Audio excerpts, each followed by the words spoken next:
Hello दोस्तों, ubiquitous study में आपका स्वागत है। तो दोस्तों, आज का जो करंट अफेयर्स है वह थोड़ा सा लंबा जाएगा, क्योंकि जो यूनियन बजट 2026 आया है उससे संबंधित जो संभावित करंट अफेयर्स हैं उसको हम लोग इस वीडियो में जो है कवर करेंगे, जो हमारे एग्जाम के लिए बहुत ही महत्वपूर्ण होने वाले हैं। तो इसको आप लोग जो है जरूर देख लीजिएगा। यदि यह वीडियो आप लोग अच्छी तरह से समझ लेंगे तो मान के चलिए जो बजट है उसका 90% जो क्वेश्चन है इससे जो है आप लोगों का तैयार हो जाएगा। तो आइए हम लोग शुरू करते हैं। तो सबसे पहले हम लोग दोस्तों बात करेंगे राजकोषीय और आर्थिक संकेतक के आधार पर जो प्रश्न बन सकते हैं उसको हम लोग देखेंगे। तो इससे संबंधित जो पहला क्वेश्चन है वह है वित्त वर्ष 2026-27 के लिए राजकोषीय घाटे का लक्ष्य जीडीपी का कितना प्रतिशत रखा गया है। तो इसका सही उत्तर हो जाएगा 4.3% रखा गया है। दोस्तों इसको हम लोग जो है डिटेल्स में देख लेते हैं। तो वित्त वर्ष 2026-27 के केंद्रीय बजट में सरकार ने राजकोषीय घाटे को जीडीपी का 4.3% रखने का लक्ष्य निर्धारित किया है। यह आंकड़ा भारत की आर्थिक मजबूती और वित्तीय अनुशासन का एक महत्वपूर्ण संकेतक है। राजकोषीय घाटे का अर्थ है कि सरकार का कुल व्यय उसकी कुल राजस्व प्राप्ति से अधिक है। यानी कि जहां भी राजकोषीय घाटा आए तो इसका अगर हम सरल शब्दों में मतलब समझें तो इसका मतलब है कि जो सरकार है उसका दोस्तों जितनी कमाई है उससे ज्यादा जो है वह खर्च कर रहा है। यानी कि कमाई से ज्यादा वह खर्च कर रहा है, तभी दोस्तों राजकोषीय घाटा होता है। इसी के साथ दोस्तों हम इस लक्ष्य के प्रमुख बिंदुओं के बारे में जो है चर्चा कर लेते हैं। तो इसमें आ जाता है राजकोषीय समेकन, यानी कि सरकार ने पिछले वर्ष 2025-26 के 4.5% के लक्ष्य से सुधार करते हुए इसे 4.3% पर लाने का प्रस्ताव दिया है। यह दर्शाता है कि सरकार धीरे धीरे अपने कर्ज और उधारी के बोझ को कम करने के ग्लाइड पाथ पर चल रही है। इस लाइन को दोस्तों हम लोग अच्छे से समझने के लिए इसका जो है मतलब समझ लेते हैं। इसका अर्थ है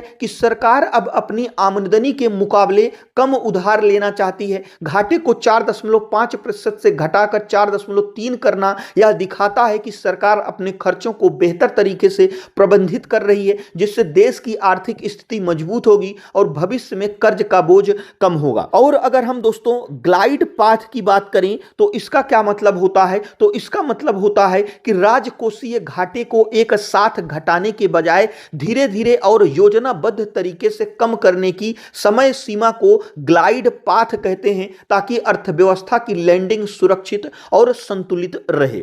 इसी प्रकार से पूंजीगत व्यय और संतुलन, यानी कि सरकार ने एक तरफ बुनियादी ढांचे जैसे सड़क, रेलवे, बिजली पर खर्च को बढ़ाकर 12.2 लाख करोड़ रुपए कर दिया है और दूसरी तरफ घाटे को कम रखा है। यह एक संतुलित बजट की रणनीति है ताकि विकास की गति न रुके। अगला पॉइंट है निवेशकों का भरोसा, यानी कि कम राजकोषीय घाटा और वैश्विक रेटिंग एजेंसियों और निवेशकों को सकारात्मक संकेत देता है, जिससे देश में विदेशी निवेश की संभावना बढ़ती है और मुद्रास्फीति को नियंत्रित करने में मदद मिलती है। इसी के साथ दोस्तों जो 4.3 का यह लक्ष्य है वह आर्थिक वृद्धि को प्रोत्साहित करने और वित्तीय स्थिरता बनाए रखने के लिए एक सटीक संतुलन साधने का प्रयास है। जो अगला क्वेश्चन है वह है केंद्रीय बजट 2026-27 में बुनियादी ढांचे को बढ़ावा देने के लिए पूंजीगत व्यय को बढ़ाकर कितना कर दिया गया है। तो इसका सही उत्तर हो जाएगा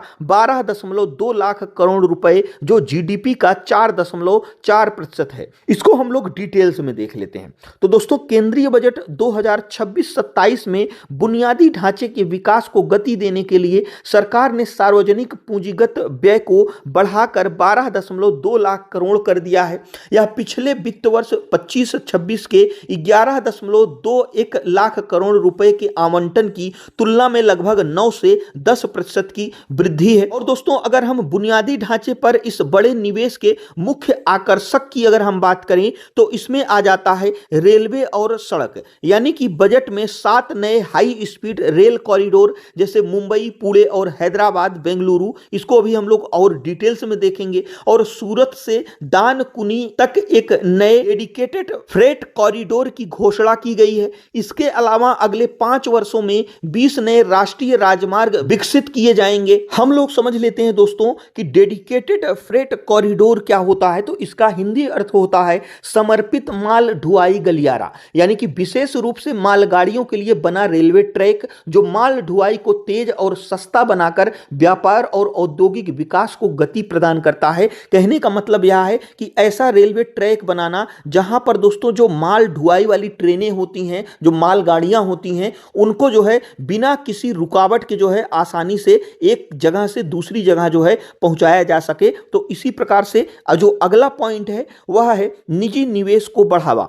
दोस्तों निजी डेवलपर्स का भरोसा बढ़ाने के लिए इंफ्रास्ट्रक्चर रिस्क गारंटी फंड की स्थापना का प्रस्ताव है जो परियोजनाओं के निर्माण चरण के दौरान ऋणदाताओं को गारंटी प्रदान करेगा। इसी प्रकार से अगर हम इंफ्रास्ट्रक्चर रिस्क गारंटी फंड की बात करें तो दोस्तों यह बुनियादी ढांचा परियोजनाओं में निजी निवेश बढ़ाने हेतु सरकारी फंड जो निर्माणकालीन जोखिमों को कवर कर निवेशकों और बैंकों को सुरक्षा व भरोसा देता है। जो अगला पॉइंट है दोस्तों वह है आर्थिक प्रभाव, यानी कि बुनियादी ढांचे पर खर्च का मल्टीप्लायर इफेक्ट बहुत अधिक होता है।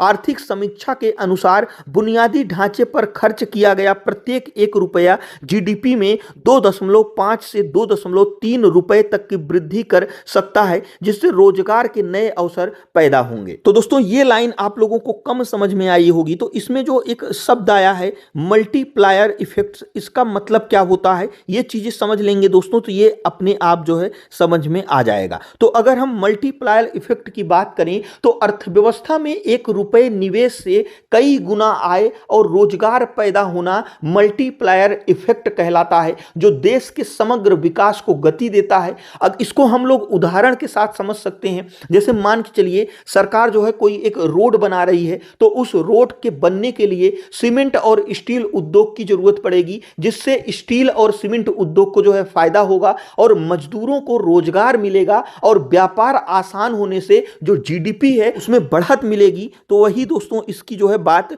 हो रही है।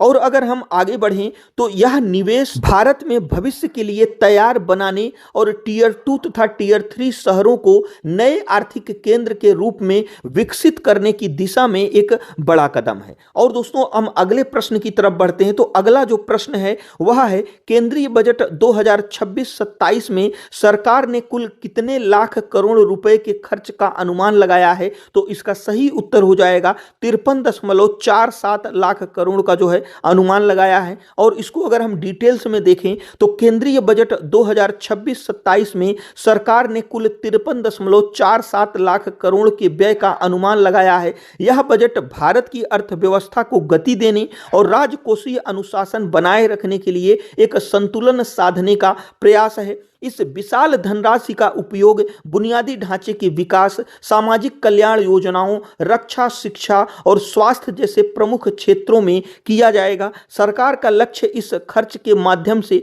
विकास दर को बढ़ाना और मध्यम वर्ग को राहत प्रदान करना है। कुल व्यय का यह आंकड़ा पिछले वर्ष की तुलना में वृद्धि दर्शाता है, जो विकसित भारत के लक्ष्य की ओर सरकार की प्रतिबद्धता को मजबूत करता है। और दोस्तों अगर हम इसकी आगे चर्चा करें तो अब दोस्तों आ जाता है नई योजनाएं और पहल के आधार पर जो बजट से संबंधित प्रश्न बन सकते हैं। वह बन सकते हैं बायोलॉजिक्स और बायोसिमिलर क्षमता निर्माण के लिए कौन सी नई योजना शुरू की गई है और इसका परिव्यय क्या है, तो इसका सही उत्तर हो जाएगा बायोफार्मा शक्ति, जिसका परिव्यय है 10,000 करोड़ रुपए। इसको हम लोग अगर डिटेल्स में देखें तो केंद्रीय बजट 2026-27 में बायोलॉजिक्स और बायोसिमिलर क्षेत्र में भारत की क्षमता को सुदृढ़ करने के लिए बायोफार्मा शक्ति नामक एक महत्वाकांक्षी योजना शुरू की गई है। इस नई पहल के लिए सरकार ने 10,000 करोड़ रुपए का प्रारंभिक परिव्यय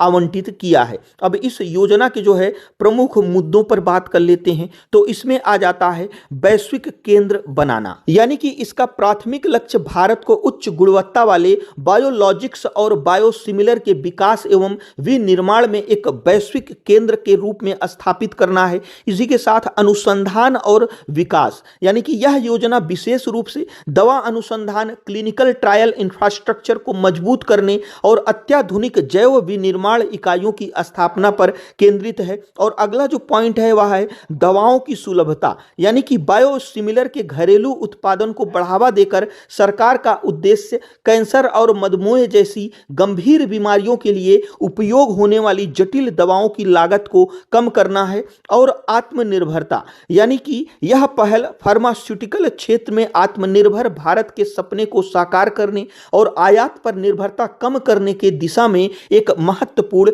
कदम है। ओवरऑल अगर देखा जाए तो 10,000 करोड़ रुपए के निवेश के साथ बायोफार्मा शक्ति योजना भारत के फार्मा क्षेत्र को भविष्य की स्वास्थ्य चुनौतियों के लिए तैयार करने और नवाचार को बढ़ावा देने के लिए डिजाइन की गई है। और इससे संबंधित जो अगला प्रश्न है वह है बजट 2026 में खादी और हथकरघा क्षेत्र को सशक्त बनाने के लिए किस नई पहल का प्रस्ताव दिया गया है? तो इसका सही उत्तर हो जाएगा महात्मा गांधी ग्राम स्वराज पहल। इसको हम लोग अगर डिटेल्स में देखें तो दोस्तों केंद्रीय बजट 2026-27 में खादी और हथकरघा क्षेत्र के कायाकल्प के लिए महात्मा गांधी ग्राम स्वराज पहल की घोषणा की गई है। इस पहल का मुख्य उद्देश्य पारंपरिक भारतीय शिल्प को आधुनिक तकनीक और वैश्विक मानकों के साथ जोड़ना है। इसके प्रमुख स्तंभों में उत्पादन की बेहतर ब्रांडिंग, गुणवत्ता में सुधार और वैश्विक बाजार संपर्क शामिल हैं। यह योजना ग्रामीण कारीगरों और बुनकरों को डिजिटल मार्केटिंग और कौशल प्रशिक्षण प्रदान कर उन्हें सशक्त बनाएगी, जिससे एक जिला एक उत्पाद के तहत भारतीय उत्पादों को अंतरराष्ट्रीय पहचान मिल सके और ग्रामीण अर्थव्यवस्था सुदृढ़ हो सके। इसी प्रकार से अगर हम अगले प्रश्न की बात करें तो इसमें आ जाता है केंद्रीय बजट 2026-27 में चैंपियन एमएसएमईज बनाने के लिए सरकार ने कितने करोड़ का फंड घोषित किया है? तो इसका सही उत्तर हो जाएगा 10,000 करोड़ रुपए की घोषणा की गई है। और इसको अगर हम डिटेल्स में देखें, इसके पहले हम लोग समझ लेते हैं एमएसएमईज के बारे में। यह क्या होता है? तो दोस्तों इसका फुल फॉर्म होता है micro small and medium enterprises, यानी कि सूक्ष्म, लघु और मध्यम उद्यम। ये निवेश और टर्नओवर के आधार पर वर्गीकृत छोटे और मध्यम स्तर के जो व्यवसाय हैं उन्हीं को कहते हैं। भारतीय अर्थव्यवस्था के रीढ़ माने जाने वाले ये उद्योग करोड़ों को रोजगार और जीडीपी में महत्वपूर्ण योगदान देते हैं। तो इसको दोस्तों अगर हम डिटेल्स में देखें, केंद्रीय बजट 2026-27 में मध्यम उद्योगों को वैश्विक स्तर पर प्रतिस्पर्धी और चैंपियन बनाने के लिए सरकार ने 10,000 करोड़ रुपए के एसएमई ग्रोथ फंड की घोषणा की है। इसी प्रकार से अगर हम इस पहल के प्रमुख विशेषताओं की अगर हम बात करें तो इसमें आ जाता है इक्विटी सहायता, यानी कि यह फंड उच्च क्षमता वाले एमएसएमईज को इक्विटी सहायता प्रदान करेगा ताकि वे अपना विस्तार कर सकें। चयन मानदंड, यानी कि उद्यमों का चयन उनकी उत्पादकता, नवाचार और निर्यात तैयारी जैसे विशिष्ट मानकों के आधार पर किया जाएगा। अतिरिक्त सहायता, इसके साथ ही सूक्ष्म उद्यमों को जोखिम पूंजी प्रदान करने के लिए आत्मनिर्भर भारत फंड में 2,000 करोड़ रुपए की अतिरिक्त राशि भी जोड़ी गई है। ओवरऑल अगर देखा जाए तो दोस्तों इसका उद्देश्य भारतीय लघु उद्योगों को केवल ऋण पर निर्भर रहने के बजाय पूंजीगत मजबूती देना है ताकि वे अंतरराष्ट्रीय बाजार में अपनी पहचान बना सकें। जो अगला टॉपिक है वह आ जाएगा शिक्षा और सामाजिक क्षेत्र, यानी कि इससे संबंधित जो बजट से संबंधित क्वेश्चन बन सकते हैं। इसका पहला क्वेश्चन है केंद्रीय बजट 2026-27 में औद्योगिक और लॉजिस्टिक कॉरिडोर के पास कितनी यूनिवर्सिटी टाउनशिप स्थापित करने की घोषणा की गई है? तो इसका सही उत्तर हो जाएगा 5 यूनिवर्सिटी दोस्तों स्थापित की जाएंगी। दोस्तों अगर हम औद्योगिक और लॉजिस्टिक कॉरिडोर की बात करें तो यह विनिर्माण केंद्रों और परिवहन केंद्रों को जोड़ने वाला एक बुनियादी ढांचा नेटवर्क है। इसकी ही चर्चा हो रही है। तो यहाँ पर यूनिवर्सिटियां बनाई जाएंगी और इसको अगर हम डिटेल्स में देखें तो इसमें केंद्रीय बजट 2026-27 में सरकार ने औद्योगिक और लॉजिस्टिक कॉरिडोर के पास 5 यूनिवर्सिटी टाउनशिप स्थापित करने की घोषणा की है। ये टाउनशिप राज्यों के सहयोग से चुनौती मार्ग के माध्यम से विकसित की जाएंगी। इनका प्राथमिक उद्देश्य शिक्षा, अनुसंधान और वास्तविक औद्योगिक कार्य स्थल के बीच के अंतर को समाप्त करना है। इन नियोजित शैक्षणिक क्षेत्रों में केवल विश्वविद्यालय और कॉलेज ही नहीं होंगे, बल्कि आधुनिक अनुसंधान संस्थान, कौशल विकास केंद्र और छात्रों व संकाय के लिए आधुनिक आवासीय परिसर भी शामिल होंगे। कहने का मतलब यह है कि दोस्तों जहां पर बहुत ज़्यादा औद्योगिक क्षेत्र हैं और लॉजिस्टिक यानी कि जो औद्योगिक क्षेत्र हैं, यहाँ पे जो वस्तुएं बनती हैं, बन के जो है जहां पर यह तैयार होके जाती हैं, फिर यहाँ से दोस्तों अलग अलग जगह पर जो है ये वस्तुएं ले जाई जाती हैं। तो यहीं पर इन यूनिवर्सिटियों को जो है स्थापित किया जाएगा। और अगर हम इसको जो है और डिटेल्स में देखें तो दोस्तों यह पहल छात्रों को उद्योगों की वर्तमान मांगों के अनुरूप व्यवहारिक प्रशिक्षण देने और उन्हें इंडस्ट्री रेडी बनाने पर केंद्रित है। औद्योगिक गलियारों के निकट होने के कारण यहाँ के विद्यार्थियों को इंटर्नशिप, व्यवहारिक अनुभव और रोजगार के सीधे अवसर प्राप्त होंगे, जो भारत की नॉलेज इकोनॉमी को और अधिक सशक्त बनाएगी। और इससे संबंधित जो अगला प्रश्न है वह है केंद्रीय बजट 2026-27 में देश के हर जिले में छात्राओं के लिए क्या विशेष सुविधा बनाने का लक्ष्य रखा गया है? तो इसका सही उत्तर हो जाएगा दोस्तों, प्रत्येक जिले में एक गर्ल्स हॉस्टल बनाया जाएगा। यानी कि पूरे भारत भर में लगभग 800 जिलों में दोस्तों इस प्रकार के जो है गर्ल्स हॉस्टल बनाए जाएंगे। इसको अगर हम डिटेल्स में देखें तो केंद्रीय बजट 2026-27 में महिला शिक्षा और सशक्तिकरण को प्राथमिकता देते हुए सरकार ने देश के प्रत्येक जिले में एक गर्ल्स हॉस्टल स्थापित करने का लक्ष्य रखा है। यह पहल विशेष रूप से ग्रामीण और दूर दराज के क्षेत्रों की उन छात्राओं के लिए है जिन्हें उच्च शिक्षा के लिए अपने घर से दूर जाना पड़ता है। और इस सुविधा के प्रमुख लाभों की अगर हम बात करें तो इसमें आ जाता है सुरक्षा और आवास, यानी कि छात्राओं को सुरक्षित और किफायती आवासीय सुविधा मिलेगी, जिससे अभिभावकों का भरोसा बढ़ेगा। इसी प्रकार से ड्रॉप आउट में कमी, रहने की सुविधा न होने के कारण पढ़ाई छोड़ने वाली लड़कियों की संख्या में कमी आएगी। अगला है समान अवसर, यह सुनिश्चित करेगा कि भौगोलिक बाधाएं किसी भी प्रतिभाशाली छात्रा की शिक्षा के आड़े न आए। कुल मिला के अगर देखा जाए तो यह कदम बेटी बचाओ बेटी पढ़ाओ अभियान को एक नए स्तर पर ले जाने और कार्यबल में महिलाओं की भागीदारी बढ़ाने की दिशा में एक क्रांतिकारी प्रयास है। इससे संबंधित अगर हम अगले प्रश्न की बात करें तो अगला प्रश्न है केंद्रीय बजट 2026-27 में कैंसर के इलाज को सस्ता बनाने के लिए कितनी दवाओं पर बुनियादी सीमा शुल्क से छूट दी गई है? तो इसका सही उत्तर हो जाएगा लगभग 17 दवाएं हैं जिसमें दोस्तों बुनियादी सीमा शुल्क से जो है इसमें छूट दी गई हैं, जिससे यह और सस्ती हो जाएंगी। अगर इसको हम डिटेल्स में देखें तो केंद्रीय बजट 2026-27 में कैंसर के इलाज को अधिक किफायती और सुलभ बनाने के लिए वित्त मंत्री निर्मला सीतारमण ने 17 जीवन रक्षक कैंसर दवाओं पर बुनियादी सीमा शुल्क को पूरी तरह से माफ करने का प्रस्ताव दिया है। और अगर हम इस महत्वपूर्ण घोषणा के प्रमुख बिंदुओं की बात करें तो इसमें आ जाता है दवाओं की संख्या। दोस्तों कुल 17 दवाओं को शुल्क मुक्त किया गया है, जिनमें रिबोसिक्लिब, बेमासिक्लिब और वेनेटोक्लाक्स जैसी महंगी दवाएं शामिल हैं। और अगर हम इसके प्रभाव की बात करें, इन दवाओं पर पहले 5 से 10% तक सीमा शुल्क लगता था, जिसे अब 0% कर दिया गया है। इससे इन दवाओं की कीमतों में भारी कमी आएगी, जिससे मध्यम और निम्न मध्यम वर्ग के मरीजों पर वित्तीय बोझ कम होगा। और अगर हम इससे अन्य राहत की बात करें तो कैंसर के साथ साथ सरकार ने 7 दुर्लभ बीमारियों के इलाज में उपयोग होने वाली दवाओं और विशेष चिकित्सा भोजन के व्यक्तिगत आयात पर भी सीमा शुल्क से छूट दी है। और अगर हम इसके उद्देश्य की बात करें तो इस कदम का प्राथमिक उद्देश्य भारत में कैंसर और दुर्लभ बीमारियों के उपचार की लागत को कम करना और स्वास्थ्य सेवाओं में आत्मनिर्भरता और साथ साथ सस्ती पहुंच सुनिश्चित करना है। इसी प्रकार से दोस्तों अगर हम अगले पॉइंट की बात करें तो अब आ जाता है दोस्तों बुनियादी ढांचा और परिवहन से संबंधित जो प्रश्न बन सकते हैं। तो उसका जो पहला प्रश्न है वह है केंद्रीय बजट 2026-27 में विकास समूहों को जोड़ने के लिए कितने नए हाई स्पीड रेल कॉरिडोर प्रस्तावित हैं? तो इसका सही उत्तर हो जाएगा 7 रेल कॉरिडोर जो है प्रस्तावित हैं।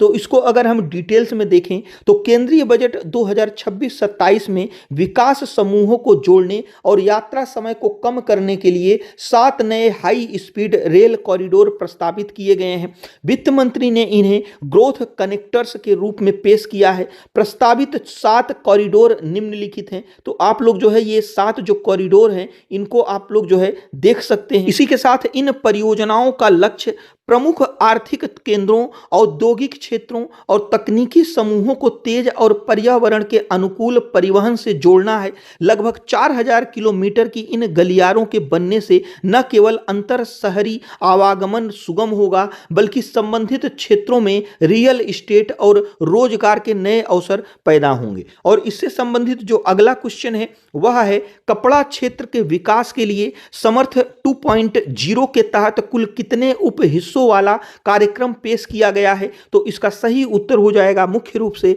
5 कार्यक्रमों को जो है पेश किया गया है। और इसको अगर हम डिटेल्स में देखें तो केंद्रीय बजट 2026-27 में कपड़ा क्षेत्र को मजबूती देने के लिए समर्थ 2.0 के तहत कुल 5 उप हिस्सों वाला एक व्यापक कार्यक्रम पेश किया गया है। यह योजना खेत से फैशन के दृष्टिकोण पर आधारित है। इसका सबसे महत्वपूर्ण घटक नेशनल फाइबर मिशन है, जो कपास और रेशम जैसे कच्चे माल की गुणवत्ता सुधारने पर केंद्रित है। अन्य उप हिस्सों में आधुनिक बुनियादी ढांचे का विकास, तकनीकी वस्त्रों में अनुसंधान, बुनकरों का कौशल उन्नयन और हथकरघा क्षेत्र को मुख्य धारा के वैश्विक बाजार से जोड़ना शामिल है। इसका लक्ष्य भारत को वैश्विक टेक्सटाइल हब बनाना है। और इसी प्रकार से दोस्तों जो खेत से फैशन आया है, अगर हम इसका मतलब समझें तो यह कपास और रेशम उत्पादन से लेकर परिधान निर्माण यानी कि गारमेंट मैन्युफैक्चरिंग तक की पूरी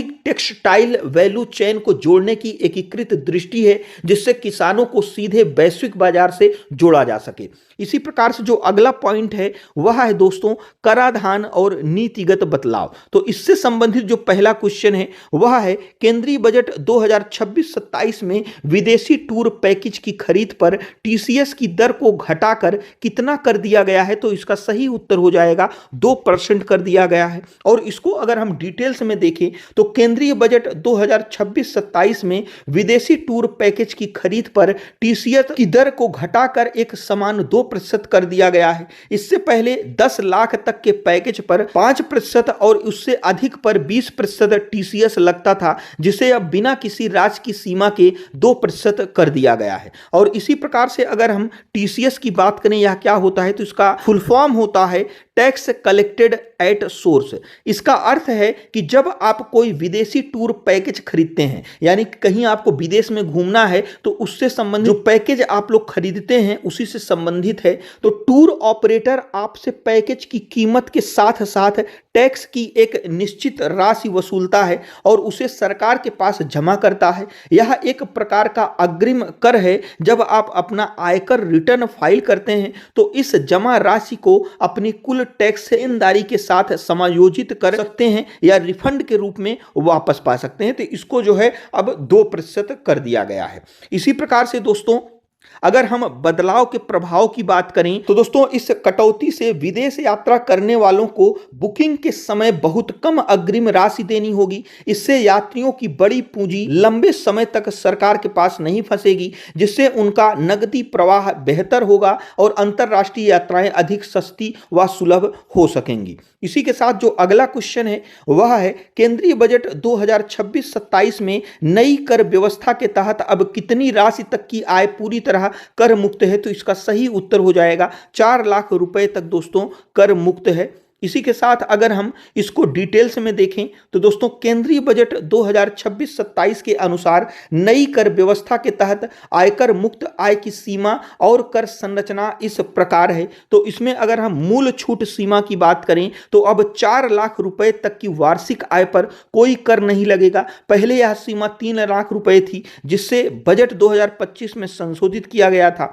इसी प्रकार से अगला है मानक कटौती। दोस्तों वेतनभोगी व्यक्तियों और पेंशन भोगियों के लिए मानक कटौती 75,000 रुपए रखी गई है। और अगर हम धारा 87A के तहत रिबेट की बात करें तो सबसे महत्वपूर्ण बात यह है कि 12 लाख रुपए तक की कुल कर योग्य आय वाले निवासी व्यक्तियों को धारा 87A के तहत 60,000 रुपए तक की छूट मिलती है, जिससे उनकी प्रभावी कर देनदारी शून्य हो जाती है। अगला पॉइंट है प्रभावी कर मुक्त आय, यानी कि यदि आप एक वेतनभोगी कर्मचारी हैं तो मानक कटौती जोड़ने के बाद आपकी 12.75 लाख तक की कुल वार्षिक आय प्रभावी रूप से कर मुक्त हो जाती है। इसको हम लोग एक एग्जाम्पल से समझते हैं। मान के चलिए कि आपकी जो सैलरी है वह वार्षिक सैलरी 12,75,000 रुपए है। जैसा कि हम लोग प्रश्न में पढ़े हैं कि जो हमारी अगर छूट है वह केवल 4 लाख तक है, लेकिन जो लास्ट में दिया गया है कि इतने तक जो है छूट हो सकती है,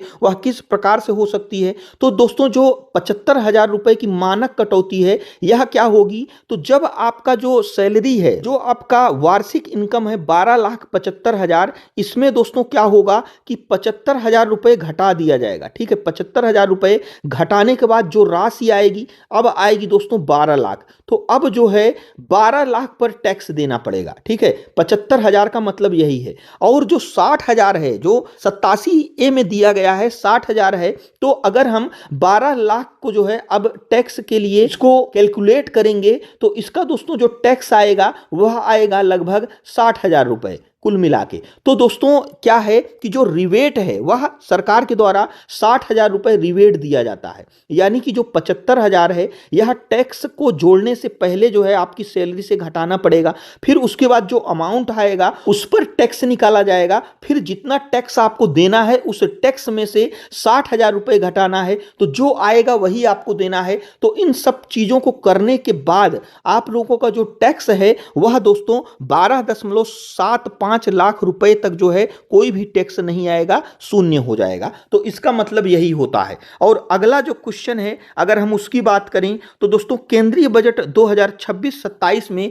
शेयर बायबैक पर टैक्स लगाने के नियमों में क्या बदलाव प्रस्तावित है, तो इसका सही उत्तर हो जाएगा अब इसे कैपिटल गेन्स के रूप में टैक्स किया जाएगा। आइए इसको हम लोग डिटेल्स में देख लेते हैं। दोस्तों केंद्रीय बजट 2026-27 में शेयर बायबैक पर टैक्स लगाने के नियमों में क्रांतिकारी बदलाव प्रस्तावित किया गया है। शेयर बायबैक वह प्रक्रिया है जिसमें एक कंपनी अपने ही शेयर निवेशकों से वापस खरीदती है। यानी कि दोस्तों जो शेयर बायबैक है इसका मतलब यह हुआ कि जैसे कोई कंपनी है वह अपना ही शेयर अपने निवेशकों से जब खरीदती है तो वही प्रक्रिया दोस्तों शेयर बाय बैक कहलाती है। तो पहले जो शेयर बाय बैक है इस पे भी जो है टैक्स देना पड़ता था, तो इसमें भी दोस्तों अब जो है कुछ बदलाव किया गया है। तो अगर हम उस बदलाव के प्रमुख बिंदुओं की बात करें तो इसमें आ जाता है वर्गीकरण में बदलाव, यानी कि अब बाय बैक से होने वाली आय को लाभांश आय के बजाय